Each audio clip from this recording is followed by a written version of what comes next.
So friends, इस channel की ये पहली फिजिकल पॉडकास्ट है। मेरे एक फ्रेंड हैं जो दोहा में रहते हैं, एहाब बरकी। वो दुबई आए हुए थे, तो मैंने कहा, इनवाइट किया। मैंने उनको बोला कि यार आप प्लीज़ आएँ, अपने थोड़ा सा एक्सपीरियंस हमें बताएं, हम थोड़ी सी एक्सचेंज करते हैं बातें। तो वो ही वॉज ग्रेशियस इनफ कि उन्होंने टाइम दिया मुझको, यहाँ पर आए वो। और हमने काफ़ी बातें की। हमने बात की दुबई वर्सेस दोहा की, जो कि बहुत फेमस डिबेट रहती है एक्सपैट कम्युनिटी में कि दुबई ज़्यादा बेहतर है या दोहा ज़्यादा बेहतर है। दोनों में अपने मसले हैं, दोनों में अपने फ़ायदे हैं। तो मैंने उस बारे में भी थोड़ी-सी बात की। मैं खुद भी दोहा में रह चुका हूँ 1 साल, तो उस बारे में बात की हमने। हमने बात की जीसीसी एक्सपैट्स के बारे में, कि जीसीसी एक्सपैट्स कौन-कौन सी गलतियाँ कर रहे होते हैं, कौन-कौन सी ऐसी चीज़ें हैं जो कि उनके दिमाग में होनी चाहिए। प्रोडक्टिविटी कैसे बढ़ जाती है जब पाकिस्तान से लोग बाहर निकलते हैं और मिडल ईस्ट में जाते हैं या कहीं बाहर जाते हैं, तो इस तरह उसमें कैसे प्रोडक्टिविटी बढ़ जाती है और कैसे प्रोडक्टिविटी बढ़ानी चाहिए बीइंग इन पाकिस्तान। तो इस तरह की बहुत सारी ज़बरदस्त किस्म की बातें हुई हैं। आई होप कि आपको पॉडकास्ट अच्छी लगेगी। Let's begin. So as I said, Ihab मेरे साथ हैं। इहाब मेरे बहुत पुराने फ्रेंड हैं, मेरे साथ कुलीग भी रह चुके हैं दोहा के अंदर।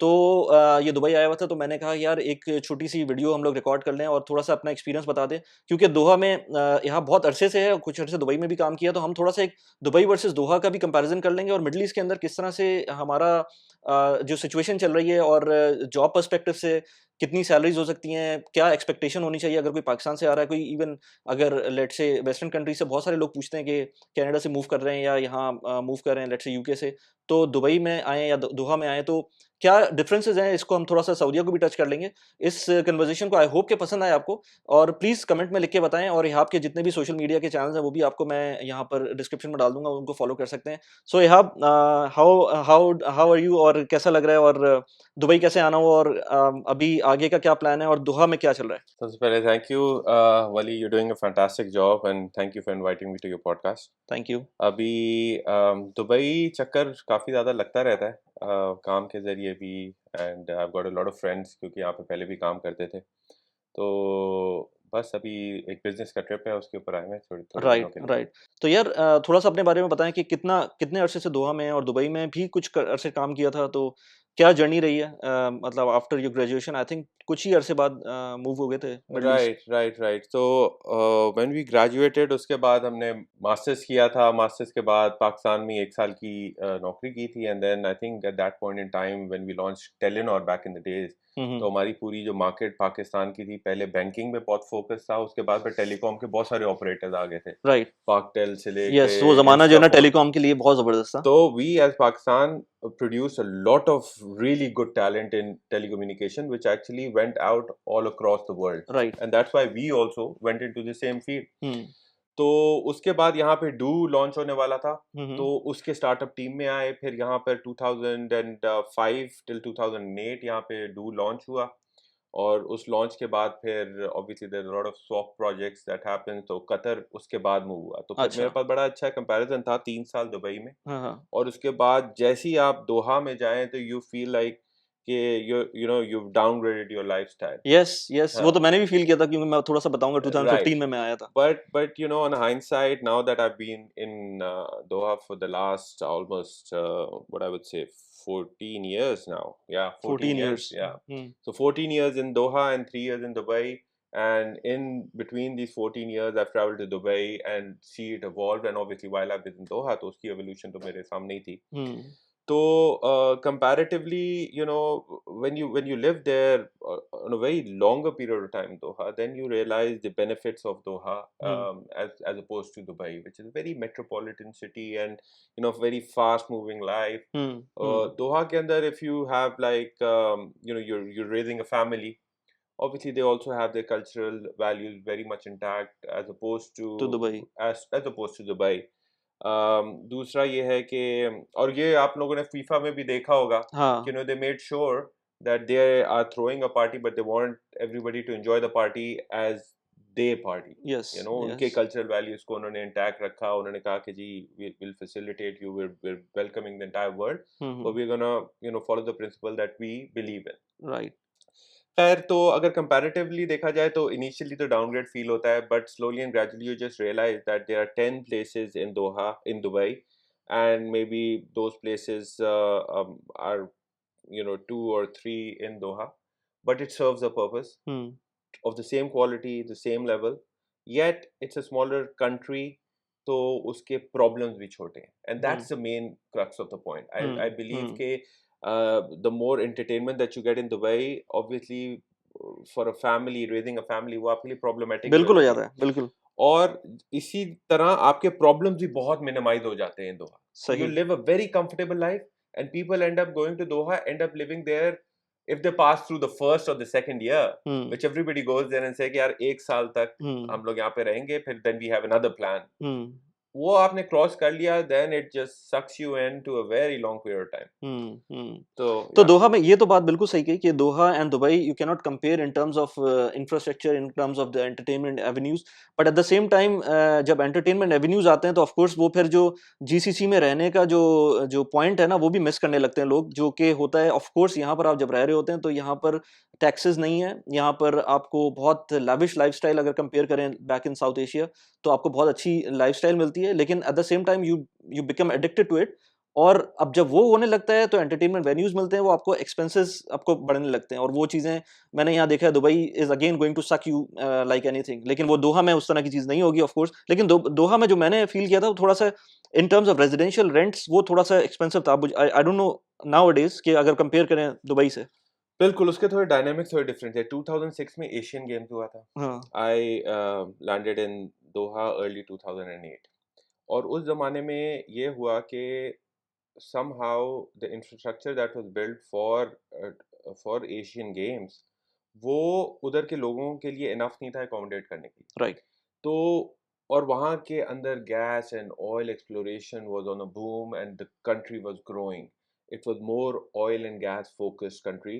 तो उन लोगों ने क्या किया था, जितने भी रेजिडेंशियल अच्छी नीश किस्म की जो लोकेशंस थी, जो कंपाउंड्स थे, वो उन लोगों ने पूरे पूरे साल के लिए, 2-3 साल के लिए उन लोगों ने वो लीज कर लिए थे. राइट बिकॉज उधर के जो टैलेंट पूल को वो इनवाइट कर रहे थे दोहा में, वेस्ट के करे थे ऑफ वेस्ट के कोर्स। ज़्यादातर, तो उनके लिए अकोमोडेशन ढूंढना और problematic, just to entice people to come in. Right अब सिचुएशन ऐसी होगी, people want to come to Qatar and work there, as opposed to like 10-15 years back when Qatar had to entice good talent to come right, into वो थोड़ा सा brand भी बन गया ना after, specially after FIFA. Right. And लोग मुझसे पूछते हैं कि यार दोहा ने $300 billion खर्च कर लिए for an event like FIFA. तो what's why did they do that, and how much did they recover back? So recovery की तो it's बात नहीं not करनी it's चाहिए। not it, there it's is not no about recover. comparison. हाँ। It's about telling the world that we're on the map, hmm and now everybody can talk about Qatar. They have 1.4 million additional visitors came to during FIFA. Now everybody is spreading the word. इतनी viewership किसी और event की नहीं हुई. Now Qatar is on the map for business, for entertainment, for tourism, and for so many other things. Right. तो अभी अगर कोई आता है, लेट से मुझसे बहुत सारे लोग पूछते हैं, इनफैक्ट एक बहुत मेजर क्वेश्चन होता है जब लोग वेस्ट से मुझे कॉल करते हैं, और मुझसे जब मेरी वन ऑन वन जो मैं एक कॉल लेता हूँ उसके अंदर जब मुझसे बात करते हैं, तो बहुत सारे लोग मुझसे पूछते हैं 3-4 बातों के लिए, जब जीसीसी मूव कर रहे होते हैं। एक तो यूएई मूव करने के लिए, एक दोहा और एक सऊदीया, ये 3 कंट्रीज के लिए अक्सर बात होती है कि कौन सा बेहतर है, क्योंकि लोगों को नहीं पता होता। तो मैं अभी आपसे ये भी बात करता हूँ कि अगर कोई एक्सपैट आ रहा है और अगर लेट से सेम सैलरी पैकेज के ऊपर आ रहा है, हम पाकिस्तान की भी बात करते हैं, पाकिस्तान से क्योंकि लोग जब आ रहे होते हैं तो थोड़ी सी कम सैलरी एक्सपेक्टेशन होती है, लेकिन जब बाहर से आते हैं लोग तो उनकी सैलरी एक्सपेक्टेशन बहुत ज़्यादा बढ़ जाती हैं और होती भी हैं बहुत अच्छी। तो अगर उस केस के अंदर कोई लेट से दुबई मूव करना चाहता है या दोहा मूव करना चाहता है, तो उस केस में किसके लिए क्या, वैसे तो ये कोई वन आंसर करना इसका आसान नहीं होगा, हम्म. लेकिन फिर भी एक एक ब्रॉडर वे में अगर बात करें तो क्या कह सकते हैं ये ऑब्जेक्टिव जिस बंदे ने मूव करना है, उसको? स्पेशली अगर उसका ऑब्जेक्टिव ये है कि he wants to move into a regional hub hmm where all the big companies have their regional headquarters, and he wants to transfer between them and grow hmm in a career perspective. दूसरा objective कुछ लोगों का होता है कि यार I want to move back to the Middle East because I want to raise my kids in a very sheltered environment. I don't want them to be exposed to all the Western culture that is available. हम्म तो उसके लिहाज से I would say you see Dubai takes a lot of marks in both these departments. They've easily made it as a regional hub for all the organizations, and they did this 20 years back, yes and we were witness to all this yes happening, right? Yes yes Now Saudi is taking the same course, yes okay, forcing these companies, to be honest, as a 10 times more bigger market than Dubai and Qatar. हम्म तो उसके अंदर काफ़ी एंटाइज करें. Qatar जो है वो थोड़ा सा ज़रा डिफरेंट है, हम्म Qatar, when people say, Qatar is one of the most richest countries in the world, GDP per capita, primarily because there are only 2.8 million people to, हम्म और उसके अंदर से भी there's a larger population that is worker class. Yes yes तो उस perspective से, and specially when I'm going to reiterate this point, yeah, the cultural values that they've kept intact is a very, it shows the character of the country altogether. I would say कि कुछ अरसे बाद I think so I don't know मैं कितना सही हूँ ये cultural जो वैल्यूज इंटैक्ट रखेंगे ये शायद सऊदीया से भी ज़्यादा बेहतर हो वहाँ पर क्योंकि सऊदी अभी इस वक्त काफ़ी मॉडर्नाइज हो रहा है तो वो हर तरह से मॉडर्नाइजेशन हो रही है उसकी लेकिन कतर प्रॉबली समझ सकता हूँ कि अभी भी वो उस लेवल के ऊपर ही है क्योंकि जो उनके मैंने जो रॉयल फैमिली की जो इंटरव्यूज देखता हूँ मैं और स्पेशली जो फीफा के अंदर जो जिस तरह से उन्होंने बहुत सारे इश्यूज को डिफेंड किया है तो वो कोई भी बग डाउन कर सकता था अगर कोई छोटा मोटा कंट्री होता ना तो I mean, just imagine what is at stake. The biggest event in the world, and you have invested $300 billion. ये दो चीजें आपके सामने, and then there is a certain strong Western force that is trying to derail the overall thing. Yes Not only the Western force, but maybe regional forces as well. Yes yes And they did not want this to succeed hmm because of a lot of ego issues, I would say. Hmm उस चक्कर के अंदर it's very easy to bog down and say कि यार कर लेते हैं ना, क्या प्रॉब्लम है, we can serve alcohol in the stadium, in this let's do it. Hmm It's not a big deal, ये बैड प्रेस को खत्म करें, इसको खत्म करें. उन लोगों ने they took a stance. Hmm Because I was there and I've witnessed Doha evolving, and I just don't confine myself to only the matches, but the entertainment, but the fan fest and all of the revenues. What I could tell you, कि it was an event not only focused for the FIFA World Cup as in football. Hmm The entertainment element that was injected was world class. They were the best entertainers that were there, the best singers, the best DJs of the world, and every flavor of music was available for you to get entertained. तो अगर आपने match देखना है, आप match देखें with your family. और वहाँ पे जो फैमिलीज आई हुई थी, western families, they were very vocal about the fact कि यार फीफा एंड वर्ल्ड कप, हाँ I would rather travel myself and not with my wife and the kids, yes and my wife yes and the yes kids yes would be yes at home, या and I can't bring them to the stadium. या यहाँ पर it was a family affair. Hmm Outside the stadium, when you exit, and if you want to do whatever, you want to drink, you want to party, you want to explore some new singers that you like, everything was available in the most fanciest of ways. Hmm So they did it really gracefully. और जो लोग इसको deal करेंगे यार, uh, I heard, and to be honest, Zakir Naik also was there during FIFA, giving his own sermons yes sermons.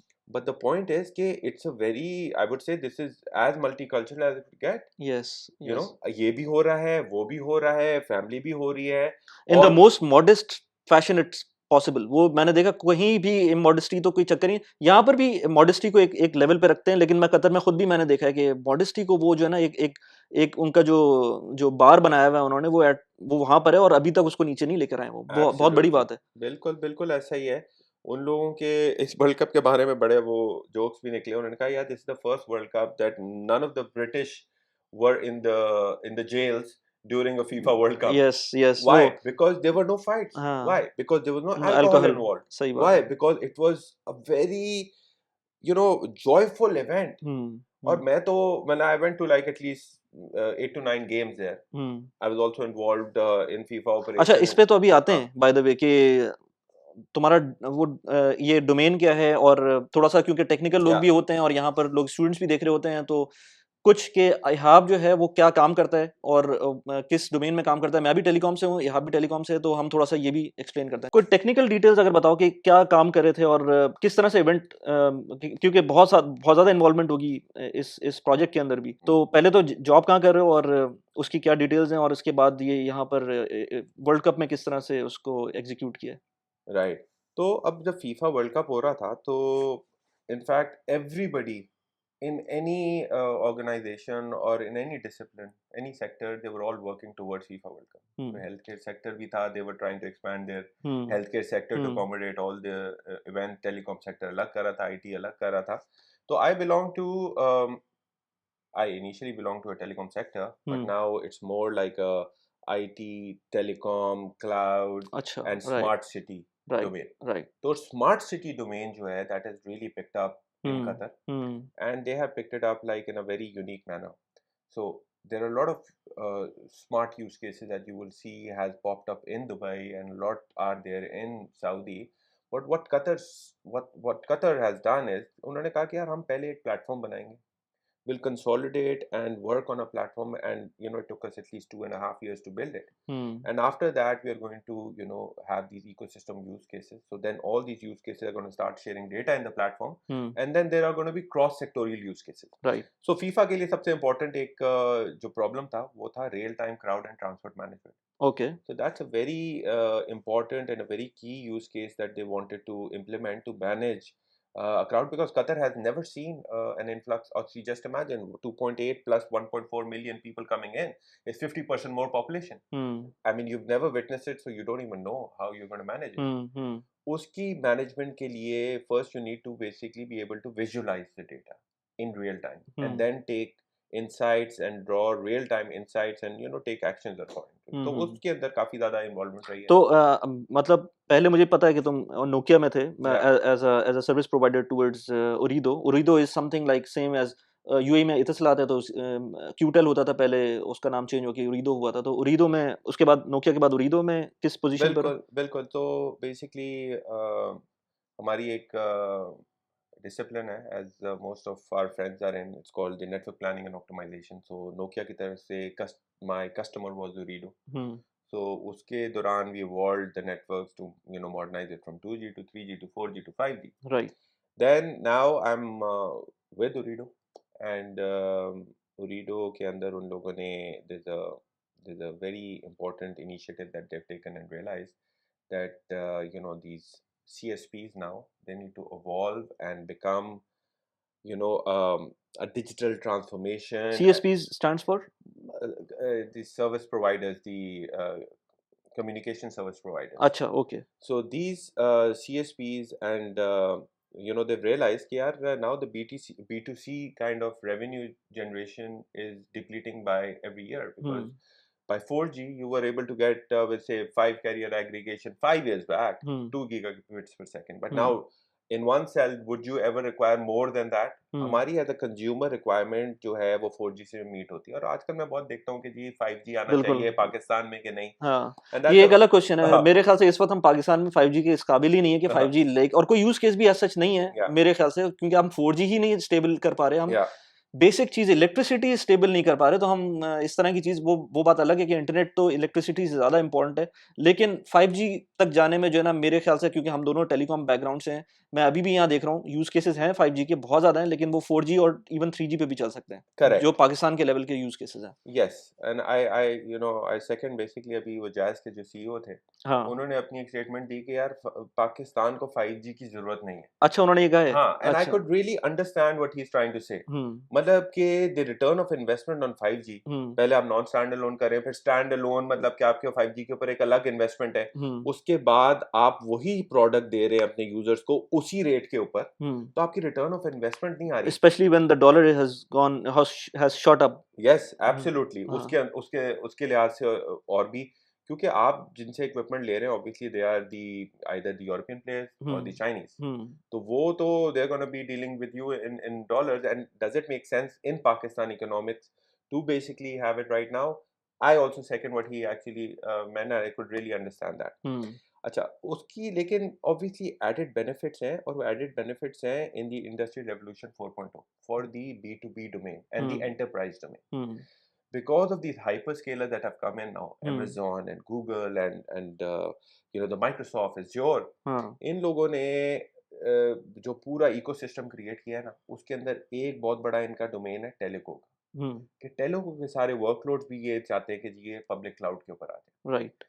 तो खैर, to cutting the story short, तो basically getting into a digital transformation, smart city, use cases, evolution and cross sectorial use cases, उसके लिए ओरिडो ने एक बहुत बड़ा initiative लिया, and that is where I come in and develop those use cases from a solution perspective and also delivery so perspective. I just tell you an example अभी recently यहाँ पर दुबई में जो ये पब्लिक पार्किंग होती है, हम्म, तो public parking पहले क्या होता था कि लेट्स से आपने गाड़ी पार्क कर दी और उसके बाद कोई वो जो पब्लिक जो इंस्पेक्टर होता था, हम्म, पार्किंग इंस्पेक्टर होता या था, वो आके जो ना चेक कर रहा होता था। हम्म, रिसेंटली रिसेंटली तो नहीं, 3-4 महीने पहले से मैंने देखना शुरू किया कि अब जो अगर आप पार्क करते हैं गाड़ी, हम्म, वो वहां पर एक आरटीए की गाड़ी घूम रही होती है, या and that car has a lot of cameras, like जैसे गूगल मैप की जो इनिशियली जो हमने गाड़ियां देखते थे ना, गूगल मैप वाले जो जिस तरह से उसको सर्वे कर रहे होते थे रोड्स को, उसी तरह की गाड़ी थी वो।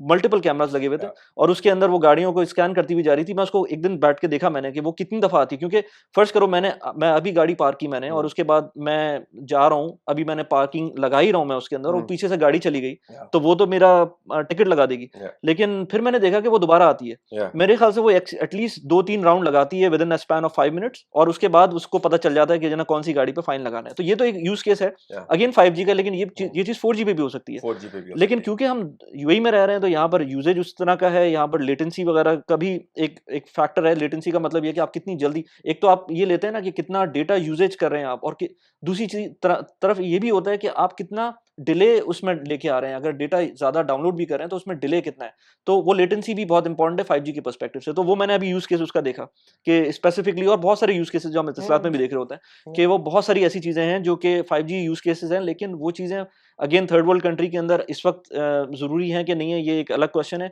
प्लस इवन 5G यहाँ पर भी बहुत सारी चीजें जो मैं देखता हूँ कि 5G के ऊपर अभी भी वो नहीं होगा, तो वहाँ यूज केसेस किस तरह के थे इस वक्त, 5G के स्पेशली यूज केसेस कैसे थे? सो 5G related use cases जो है ना, they are just going to start taking momentum. अच्छा। अभी मोबाइल वर्ल्ड कांग्रेस हुई है जी। हम्म। last month, and obviously there were 3-4 key takeaways. One of them was obviously in the realms of private 5G networks hmm. for the enterprise domain, Industrial Revolution 4.0, and the edge computing. Right. So basically, edge computing and 5G both are addressing one key objective, which is minimizing the latency. कि एक बहुत बड़ा use case आया हुआ है कि जी health and security के ऊपर बड़ा फोकस आया हुआ है। हम्म। सिर्फ anybody is not wearing a harness, वहाँ पे वीडियो एनालिटिक्स का कैमरा बना हुआ है और यहाँ पे आपने एज कंप्यूट लगा दिया। वरना पहले ये चीज़ जाती थी, पहले किसी डेटा सेंटर में प्रोसेस होती थी आपके ऑन प्रेम के ऊपर, और फिर वो इसको डायरेक्ट करती थी। वो कहते हैं कि यार we need to minimise it to at least इतना रियल टाइम कि अगर कोई इस जोन के अंदर विदाउट अ हार्नेस और विदाउट अ टोपी वो मशीन के पास आया है या करीब आ रहा है जोन के अंदर, तो ये मशीन ऑलरेडी स्टॉप हो जाए। वाओ। तो वो किस तरह होगी कि जी इसने वहां से देखा। ये चीज 4G पे नहीं हो सकती। ये 4G पे नहीं हो सकती, हाँ। And that is only a difference. See 4G can give you 40 millisecond 30 milliseconds of latency, 5G promises 1 millisecond yes. or 1 millisecond and beyond, right? Like under 10 milliseconds. Yes. तो वो अभी वो जो यूज केसेस है ना, they are also going to be more robust when the standalone hmm. 5G comes in. अभी तो अब NSA के थ्रू और आप जो है 4G की थ्रू स्टैंड यूज अलोन कर और रहे हैं। नॉन स्टैंड अलोन को भी बता दो कि क्या है एग्जैक्टली तो exactly? बेसिकली जब 5G आया तो 5G का बहुत बड़ी 3GPP स्पेसिफिकेशन थी और बड़ा मतलब कि बात बन रही थी, लेकिन उसकी introduction into the existing networks was little complicated scenario. तो हम्म। उसके अंदर उन लोगों ने 4G के कोर को यूज़ किया और उन लोगों ने इसका अपना यूज़र प्लेन जो डेटा थ्रूपुट आपका जिधर से जाता है वो उन लोगों ने 5G का यूज़ किया और उसको एक मिक्स एंड मैच करके एक वर्किंग सोल्यूशन हाइब्रिड बना दिया। वर्किंग सोल्यूशन बना दिया। हाइब्रिड वर्किंग सोल्यूशन बना दिया, स्पेशली क्योंकि everybody wanted to say oh we are the first 5G 5G provider. Network in the world, 5G everybody is talking 5G। जब 5G जब आ गया तो लोगों को पता चला कि यार okay great, I am getting very good throughput, it's working well, but how is it different then 4G? Hmm. And okay it is giving me more throughput, but use case क्या है? from a consumer perspective how it has changed my life. Exactly. Even 4G was doing really well for me. Yes, now उसके अंदर अब आपने देखा है कि जी VoLTE आ गया था या जो भी, मतलब हम और डिटेल में चल जाएंगे, लेकिन एडेड बेनिफिट्स तो आते हैं। Modernising your network obviously has an added advantage, but for a consumer it is less, and the real use cases for 5G are coming for the industrial revolution 4.0 and all the enterprise domain. हम्म। अब उसके अंदर ये अभी चीज जो है ना, globally there are few major wins that has happened in this domain, और अभी ये शुरू, I mean, it's about time that it's going to start, and it is just going to go exponentially high. हम्म। मतलब वो कहते हैं कि जी there are going to be almost 85% industries that are going to have the edge compute nodes in their workloads, because digital transformation is not only taking your workload from your on-prem to a public cloud or your private cloud. It means automation. Hmm. It means a lot of the AI that has seeped in, and a lot of machine learning.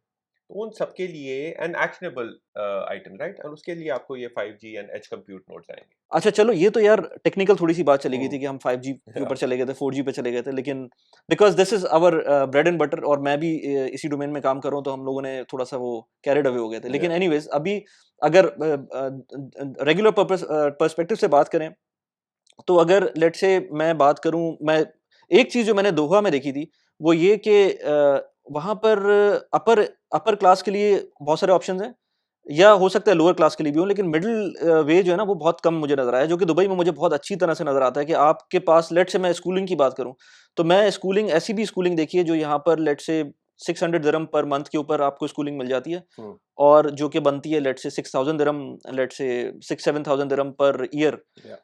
Eight the same time आपको बहुत आराम से 120,000 दिरहम के भी school मिल जाएंगे per year के तो it's a huge difference और बीच में हर जगह आपको हर पॉइंट पे कोई ना कोई मिलता रहेगा मतलब 10,000 पे भी मिलेगा 12 पे भी मिलेगा 15 पे भी मिलेगा 20 30 40 50 हर तरह की आपको जो है ना वो सैंपल्स मिलेंगे लेकिन दोहा में मुझे लग रहा था कि या तो एट मैक्स बहुत ज्यादा है बीच में कोई चीज नजर नहीं आती तो ऐसा कुछ है दोहा में यार ये ऑब्जर्वेशन बिल्कुल आपकी, I think it's spot on. लेकिन इसका अगर थोड़ा पीछे देखा जाए तो क्या इसका रीज़न है. दुबई के अंदर जो स्प्रेड है of population, it includes business people, hmm it includes working professionals, hmm it includes the worker class. Right इसका मतलब ये and people who have parked in their money in Dubai, invested their money in Dubai by either opening up a business or investing into the real estate. Hmm And money has come in from Russia, from Pakistan, from India, from China, from all across the world. Whereas Qatar का क्या है? Qatar has two classes. Okay, three in that perspective. एक Qatari, hmm okay, which are 300K out of 2.8, so basically really looked after by the government. Hmm Then there is a big population which is only a professional class, right and then there's a class where the worker class. Hmm So Dubai के अंदर a lot of successful businesses have evolved. Hmm Now, Qatar is lagging behind in that aspect. That I would say. Post FIFA World Cup and during the FIFA, World Cup as well, the major initiative that they want to now have is a lot of investment into businesses and small and medium enterprise, or even medium businesses, to come and they want to facilitate them. Right तो वो उसकी वजह से, because the classes are as such, यहाँ पर आपको Dubai में business people मिलेंगे who have really made a lot of money, and a lot of people who are really rich in their own countries have actually moved into Dubai. Yes तो उनके लिए आपके schools भी उसी तरीके से होंगे, हम्म उसी तरीके से फिर हर क्लास को केटर करने के लिए, बिकॉज पीपल फिर हैव प्लस ये कि पॉपुलेशन का भी डिफरेंस है ना पॉपुलेशन बहुत का बड़ा डिफरेंस है. डिफरेंस है कतर के अंदर population is 2.8 million, hmm plus or minus. But उसके अंदर ये है कि you'll find high end schools for almost 100K अच्छा for a year for a child, hmm even if he's going to grade one, to all the way to, I would say, uh, well, I know of is 20K, or maybe 15K as well. तो लेकिन वो school, फिर वो उतनी ज्यादा नहीं होंगी मतलब वही हाँ. मसला है कि और फिर वही पॉपुलेशन की भी बात है वो कितने बड़ी साइज को केटर कर रहा है वो भी एक एक पॉइंट है कि Yeah. इस वजह से वो इतना ज्यादा नजर भी नहीं आता चलो यार ये तो बात हो गई हमारी इन terms of let's say schooling और ये सारी चीजें हैं और आई नो कि एक बड़ा सब्जेक्टिव ऑब्जेक्टिव क्वेश्चन है कि आपको कतर जाना चाहिए या दुबई अगर आपके पास दोनों ऑप्शन हैं तो यू आर वेरी लकी कि आपके पास दो ऑप्शन आ रहे हैं लेकिन अगर ऑप्शन ऐसा है तो फिर तो आपको डेफिनेटली बहुत सारी चीजें देखनी पड़ेंगी अब अगर बात करें हम लेट से बहुत सारे लोग जो पाकिस्तान से आते हैं मिडल ईस्ट आते हैं और बहुत अच्छा करते हैं they perform very really very well और बहुत सारे लोग इस वक्त पाकिस्तान में भी हैं जो कि चाह रहे हैं कि पाकिस्तान के हालात हैं उस तरह के जिसमें लोग चाह रहे हैं निकलना तो इन दोनों पर्सपेक्टिव में जब लोग यहाँ आते हैं तो तुम्हारे ख्याल में क्यों अच्छा परफॉर्म करते हैं इवन कहीं और भी जाते हैं तो अच्छा परफॉर्म करते हैं लेकिन मिडल ईस्ट के अंदर अगर हम बात करें क्योंकि हम लोग यहाँ पर अभी रह रहे हैं और यहाँ की बात करें तो जनरली कंड्यूसिव एनवायरनमेंट है या क्या है इस तरह का जो यहाँ पर लोगों की परफॉर्मेंस अच्छी हो जाती है यार सबसे पहले तो we go through a very vigorous educational process. हाँ उसके अंदर जो आप पहले आपने मैट्रिक कर लिया, फिर आपने एफएससी में मार्क्स लेने हैं, और फिर आपने जाके यूनिवर्सिटी में एडमिशन लेना है, फिर यूनिवर्सिटी के अंदर you have to score well. Hmm और इस पूरे चक्कर के अंदर आपकी जो अम्मा है वो आपके पीछे पड़ी हुई है कि यार ये बस कर लो, हम्म मैट्रिक में अच्छे मार्क्स ले लो, उसके बाद फिर हो जाएगा. हम्म तो there is a constant effort by the society there's a pressure from within the family, but the society also has a pressure on you that you need to do something on your own. तो वो जो competitiveness है कि हर वक्त आपको competition लगा हुआ है आपके साथ। आप शुरू से लेके ग्रेड 1 में कि यार उसका बेटा फर्स्ट आ गया, तुम क्यों नहीं कर सकते, ये नहीं कर सकते, तो वो हमारे जो प्रोडक्ट हम प्रिपेयर करते हैं, we go through a very vigorous process, by the way. I mean, there were 44 subjects in our engineering that we had to take over the 4 years. Yes. और उसके बाद जो प्रोडक्ट निकलता है ना, वो एक बहुत मतलब कि एक प्रिपेयर्ड प्रोडक्ट निकलता है फॉर द मार्केट। मतलब उसके ऊपर आप जितना भी प्रेशर डाल दो ना, वो उस प्रेशर को ओवरकम करके वो आगे निकाला। He knows his ways on how to move forward. और ये पाकिस्तान की बहुत एक इम्पॉर्टेंट यूएसपी है। मतलब लोग ये कहते हैं कि जी हम जी वो अमेरिका पढ़ने चले गए, वो यूके पढ़ने चले गए, और ये एजुकेशन सिस्टम, वो क्या education system. Obviously there are added advantages more than the education. I think the environment that they hang around with, the people that they hang around with is an added advantage. Pakistan के अंदर एक अलग किस्म का advantage है। यहाँ पर आते हैं, उनको ये पता है, और by nature they're also very respectful, and this is what this region really wants, and they we understand the culture. Actually we understand the culture. Yes, exactly. और वो उसके लिहाज से you are very self motivated, self driven, and you want to you want to do well in life. तो उसके लिए आप जो है always you're constantly moving ahead on the ladder. मेरे साथ एक कोलीग था, मेरी टीम में था। मैंने उसको कहा कि यार I might just be moving to another job and I am aiming for you to take up my position. and he was one of the experts in his domain and he was doing really well. उसका answer मुझे बड़ा surprise किया। उसने कहा कि नहीं चाहिए मुझको। was he not from India or Pakistan? No, he was from Indonesia. Okay. Actually I understand who's this guy. You know him.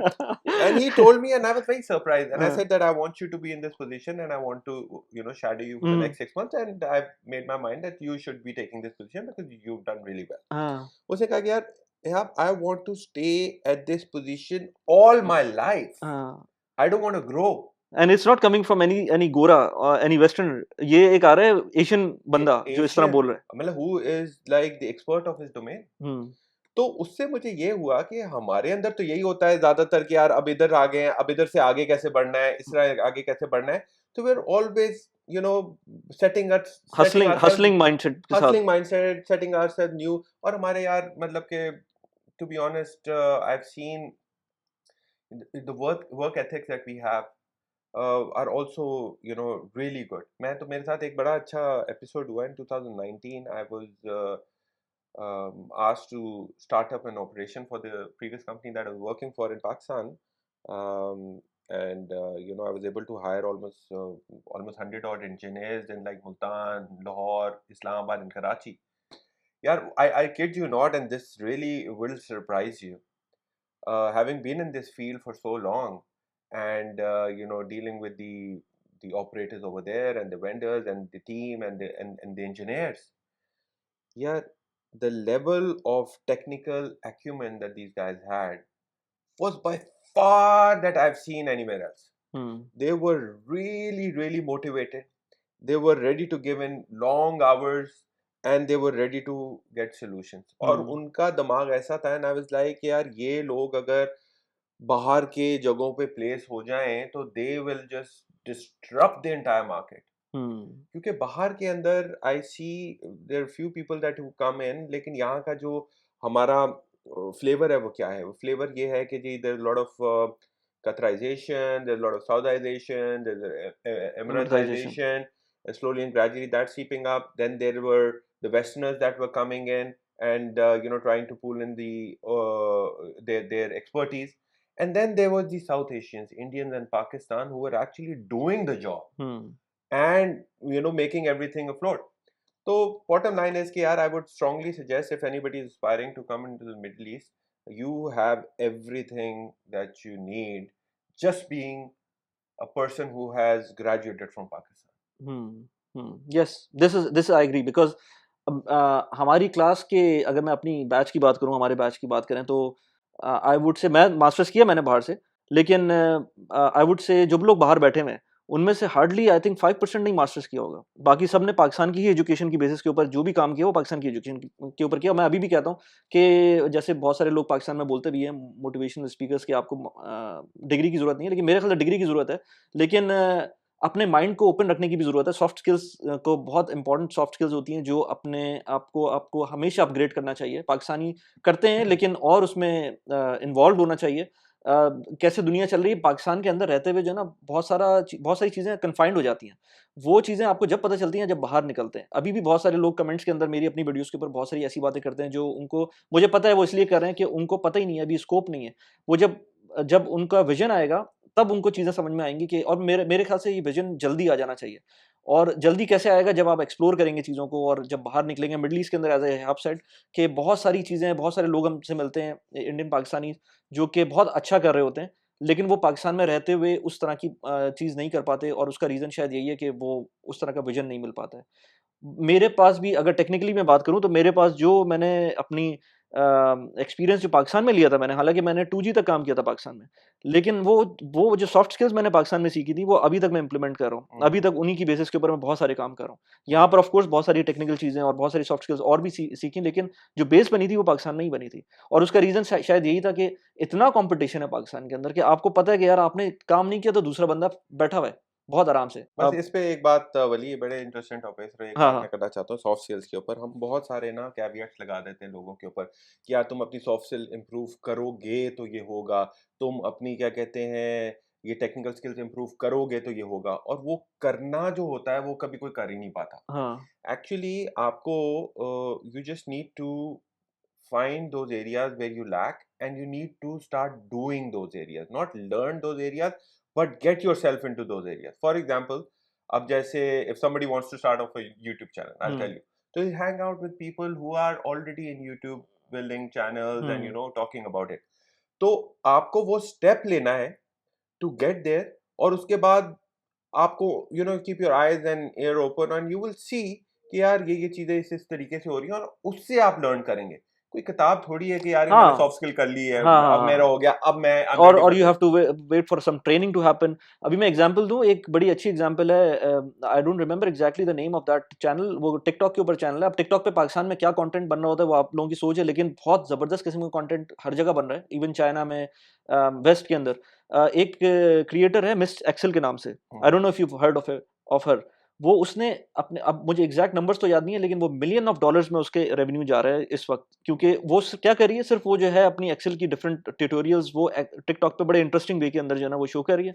And she is show casing her skills, और उसके बाद उसके पास वो कोर्सेज की एक लंबी लाइन है, लोग उसके अंदर जो है ना एनरोल करना चाहते हैं। तो सॉफ्ट स्किल्स के अंदर ये तो एक पार्ट है सॉफ्ट स्किल का, लेकिन आप सॉफ्ट स्किल के अंदर बहुत सारी चीज़ें और भी कर सकते हैं जो कि ऑफ कोर्स जब प्रोफेशनल लाइफ के अंदर आते हैं तो आपको करना ही पड़ता है। लेकिन करना पड़ता है मतलब उसमें ये नहीं हो सकता कि आप कोई कोर्स का वेट करेंगे और फिर जाके कुछ होगा। Yes yes yes. तो अच्छा, एक और इम्पोर्टेंट चीज़ ये कि मैं जो मिडल ईस्ट में देखता हूँ ना, इससे पहले भी शायद बात हुई थी हमारी, कि जब हम लोग आते हैं तो हमारे बिल्कुल दुनिया चेंज हो जाती है। चाहे आप दोहा जा रहे हो, चाहे सऊदीया जा रहे हो, चाहे दुबई आ रहे हैं, तो दुबई तो एक अलग ही चीज़ है, लेकिन इवन दीज़ कंट्रीज़ दोहा और सऊदीया, वहाँ पर भी दुनिया चेंज हो जाती है जब भी आप पाकिस्तान से बाहर जाते हैं। और लोगों के पास जब डिस्पोजेबल इनकम आती है, तो वो भी एक एक ऐसी चीज़ आती है जो कि लोगों ने देखी नहीं होती, टैक्स फ्री इनकम। और इतनी ज़्यादा अगर आजकल के ज़माने से देखें तो वो तो कतरी रियाल या यूएई दिरहम जो है वो 75 को क्रॉस कर रहा है, आई थिंक 70 प्लस 75-78 के करीब चला गया। तो वो आपका 1000 दिरहम ही 78,000 रुपीस बन जाते हैं। तो लोग जो है वो उसमें कैरिड अवे भी हो जाते हैं। तो वो मेरा एक थोड़ा-सा मैसेज है कि वो उस तरह कैरिड अवे नहीं हो। एक मैं एग्ज़ाम्पल आपको देता हूँ कि अगर आपने $6000 आज इन्वेस्ट कर दिए, लेट्स से 45% रिटर्न के ऊपर। अभी मुझसे कुछ लोग बोलेंगे कि 45% रिटर्न कौन देता है डॉलर टर्म्स के अंदर, लेकिन मैं अभी आपको इसकी एग्जांपल देता हूँ। 45% रिटर्न के ऊपर अगर आज आप $6000 इन्वेस्ट करते हैं, 30 साल तक उनको भूल जाए। वो 30 साल तक आप भूलेंगे ना, तो आपको ऑलमोस्ट कोई $416 मिलियन मिलेंगे आज से 30 साल बाद। ये कंपाउंडिंग का इम्पैक्ट मैं बता रहा हूँ आपको। अब क्वेश्चन ये है कि 45% रिटर्न आपको देगा कौन? क्योंकि 45% रिटर्न कोई भी नहीं देता आपको। अगर आप आज जाएँगे ना इन्वेस्ट करने, तो आपको पा जो जो कन्फर्म रिटर्न्स मिल रहे होंगे वो 5%, 6%, एट मैक्स 7%, या पाकिस्तान में रोशन डील अकाउंट 8% दे रहा होगा, लेकिन वो ज़ाहिर सी बात है उसके साथ आपको थोड़े से रिस्क अटैच हो जाते हैं। लेकिन अगर आपको 45% रिटर्न मिले तो आपके $416 मिलियन बन जाएंगे, $6000 in the period of 30 years. अब ये पैसे कौन ले, और ये लेगा, कोई कोई एक बंदा होगा जो ले रहा होगा, वो कौन ले रहा होगा? वो आपका क्रेडिट कार्ड ले रहा होगा। अभी मेरे पास कुछ दिनों पहले मेरे एचएसबीसी से एसएमएस आया था, जो कि एचएसबीसी या कोई भी क्रेडिट कार्ड कंपनी इस तरह का मैसेज नहीं करती है कि वो आपको खुलेआम आपको क्रेडिट कार्ड की जो इंटरेस्ट रेट्स हैं वो बता दें। उन्होंने मुझे इंटरेस्ट रेट मैसेज करके बताया कि आज से 40% से ज़्यादा 40% की जगह 45% इंटरेस्ट रेट हो गया है। जबकि ये मैं बात बता रहा हूँ ऑलमोस्ट कोई 2-3 महीने पुरानी, और आज के इंटरेस्ट रेट्स देखेंगे, आई एम श्योर वो 45-50% तक पहुँच गया होगा क्रेडिट कार्ड का इंटरेस्ट। तो आपकी जो सबसे बड़ी प्रॉब्लम है ना, जो जो एक्सपैट्स आते हैं और जो क्रेडिट कार्ड्स यूज़ करना शुरू कर देते हैं, वो सबसे बड़ी प्रॉब्लम है। अगर आप 1000 दिरहम क्रेडिट कार्ड के ऊपर डालेंगे और उसके बाद उसको पे नहीं करेंगे, तो वो क्रेडिट कार्ड कंपनी इस फॉर्मूले के हिसाब से आपसे लेट्स से देख सकते हैं कि कितने पैसे बना सकती है। तो जो माइंडफुल स्पेंडिंग है वो बहुत इंपॉर्टेंट है। यहाँ पर आएँ, आप एन्जॉय कर सकते हैं, बहुत थोड़े अमाउंट में भी एन्जॉय कर सकते हैं। जैसे अभी बात हुई कि दुबई में जो जो स्पेंडिंग एवेन्यूज़ हैं वो बहुत ज़्यादा हैं। लेकिन एट द सेम टाइम थोड़े से ऐसे भी एवेन्यूज़ हैं जहाँ पर आप फ्री में जाकर अपनी एंटरटेनमेंट ले सकते हैं, अपनी ग्रुप्स बना सकते हैं। एंड देन मैंने जो देखा है अभी तक, अगर आप कंस्ट्रक्टिव एक्टिविटी में इन्वॉल्व हो जाएँगे ना, जिसमें ज़्यादा पैसे नहीं चाहिए, आप ऑटोमैटिकली स्पेंडिंग हैबिट्स आपकी कम हो जाएँगी, क्योंकि आप उसके अंदर इन्वॉल्व रहेंगे। तो ये भी बहुत इम्पोर्टेंट है कि आप चाहे आप दोहा आएँ, चाहे आप सऊदी आएँ, चाहे आप दुबई आएँ, आपको स्पेंडिंग अपॉर्च्युनिटी, आप कुछ नहीं करेंगे, आपको स्पेंडिंग अपॉर्च्युनिटी नहीं है, आप बाहर जाकर लेट्स से लैंड क्रूज़र खरीद लेंगे, तो वो वहीं पर आपके 3-4 लाख दिरहम वहीं निकल जाएँगे। तो इसलिए ये बहुत आसान होता है, क्योंकि यहाँ पर इंटरेस्ट रेट्स बहुत कम होते हैं, गाड़ी बहुत आराम से ले सकते हैं, क्रेडिट कार्ड की फैसिलिटी बहुत अच्छी मिलती है, क्रेडिट लाइन आपको बहुत अच्छी मिलती है। तो बहुत सारे स्पेंडिंग अपॉर्च्युनिटीज़ होते हैं। तो मेरा एक यही पॉइंट है, क्योंकि ये अब ये चैनल अगेन है तो पर्सनल फाइनेंस से रिलेटेड ना, तो मैंने कहा थोड़ा-सा मैं एक्सप्लेन कर दूँ इसके अंदर। बाकी और कोई मैसेज अगर यहाँ देना चाहो लोगों को, और साउथ एशियन लोगों को, जो लोग यहाँ आना चाह रहे हैं, दोहा आना चाह रहे हैं, दुबई आना चाह रहे हैं, तो क्या क्या होगा प्रोफेशनल लाइफ़ के हिसाब से, या वैसे ही पर्सनल लेवल के ऊपर? मैं बस आपकी बात से कंटिन्यू करूँगा। 2 मैसेजेस हैं। एक तो the system in the middle east is as such के एवरीथिंग इज़ एक्सेसिबल। जैसे उन्होंने कहा क्रेडिट कार्ड आपको दे देते हैं, आपकी सैलरी भी अच्छी होती है and you can just build up year over year your lifestyle and then it will get to a level where you will realize कि यार it's not manageable because now that is a normal norm for you। उससे आप नीचे आते हो तो फिर आप डिप्रेशन में आ जाते हो कि यार ये है। You need to be very very careful care how you're going to take your trajectory exactly, of your lifestyle in Middle East because it can go from here till here। आप in no loan ले time, लो, हाँ, आप credit card ले लो and you can live a lifestyle yes, of people around you। Yes, yes. एक तो उससे आपने जो है बिल्कुल केयरफुली होके रहना है, हुँ, otherwise you will fall into this trap very easily and I've seen a lot of people hmm, falling hmm, into this trap। क्योंकि यहाँ पर तो लिमिट ही नहीं है ना, आपके दोस्त ने लैंड क्रूज़र ले लिया, आप फ़ेरारी ले लेंगे जाकर। मतलब इसकी कोई लिमिट नहीं है यहाँ पर, किसी Yeah, चीज़ की लिमिट नहीं है। As yeah। सच आप फ़ेरारी भी ले सकते हैं, ऐसा मसला ही नहीं है, आप फ़ेरारी नहीं, मतलब कोई थोड़ा बहुत जिसके पैसे हों, वो लोन के ऊपर या वो लीज़ कर सकता है गाड़ी, इवन रेंट कर सकता है। मतलब आप you can think about it and you can do it. Even 20,000 15,000 दिरहम वाला बंदा भी अगर वो चाहे, फैमिली नहीं रखी हुई है, वो चाहे तो हर तरह के खर्चे कर सकता है। इसलिए बिल्कुल। ये प्रॉब्लम है। दूसरा पॉइंट मैं ये कहना चाहूँगा कि just find your passion really because we all have come here to work and we have somehow found peace because of the background and the education that we had, and now we are comfortable in that space. But that is fine and everybody does a job, it's absolutely fine, but find that passion which is really going to make things exciting for you because that is the only thing जो कि आपको इस outward vulture society से जो है ना आपको safe guard करेगी कि आप जो है ना एंटाइस होंगे, ना आप बिजी होंगे कि जी मैं स्पेंड कैसे करूं, मैं एंटरटेन अपने आप को कैसे करूं।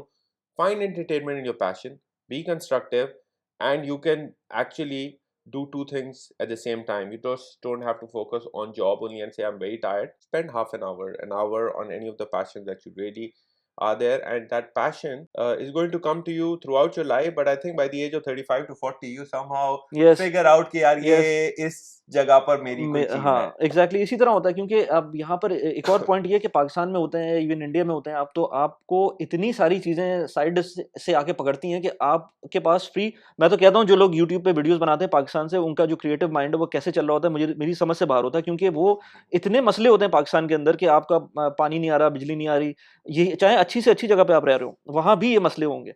और इसके अलावा और भी बहुत सारी चीज़ें, अगर आप घर से बाहर निकल रहे हैं तो स्नैचिंग का प्रॉब्लम, मगिंग का प्रॉब्लम, इस तरह के मसले। आपको यहाँ ये मसले ही नहीं मिलते।